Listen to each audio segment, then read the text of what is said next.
Comme j'étais un mauvais élève, mes parents me montraient toujours en exemple ceux qui étaient les bons élèves, ceux qui réussissaient, qui avaient des diplômes, enfin, qui étaient des bons classements à l'école, etc. Alors évidemment, comment dire, ça me vexait, ça me négativait énormément. Et tout de suite, dans n'importe quelle situation, j'essayais d'être différent des autres ou de penser différemment. D'ailleurs, ça me valait beaucoup d'ennui parce que quand quelqu'un émettait un point de vue, moi j'émettais le point de vue contraire, tout en n'ayant pas toujours les bonnes connaissances pour argumenter.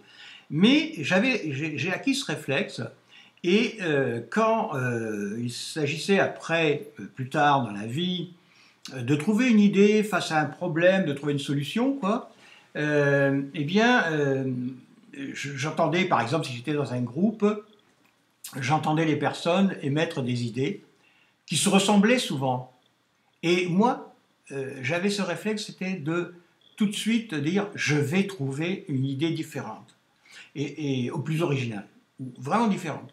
Et donc, je rejetais l'idée, la première idée qui me venait comme tout le monde, et je me distinguais grâce à ça. Ça plaisait ou ça plaisait pas, mais mon idée plaisait ou pas, mais je me distinguais.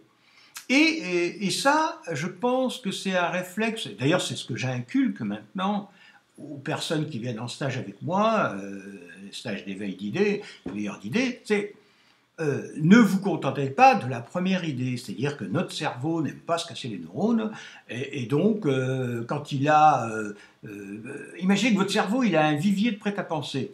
Donc il y a une problématique qui est là devant vous, vous voulez résoudre un problème, on va faire plus simple, trouver par exemple un bon titre ou un bon nom pour votre site ou votre blog.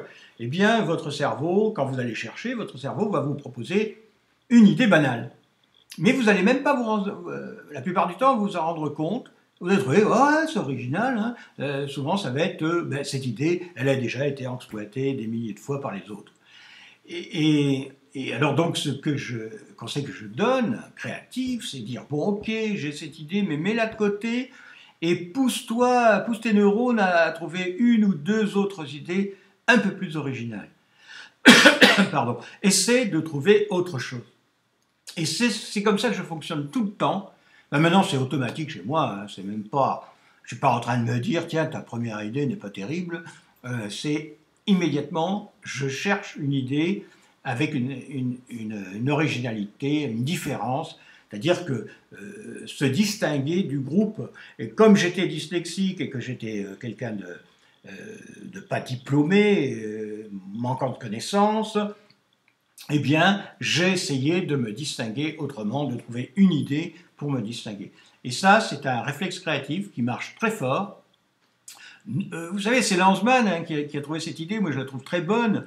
Quand vous faites une analyse d'urine, qu'est-ce que vous faites quand on vous demande une analyse d'urine? Je sais, c'est surprenant ce que je suis en train de dire. On vous demande de jeter le premier jet. Eh bien, dans vos idées, c'est pareil. Jetez le premier jet. Et voyez derrière ce qu'il y a, c'est là qu'on va souvent trouver de bonnes idées.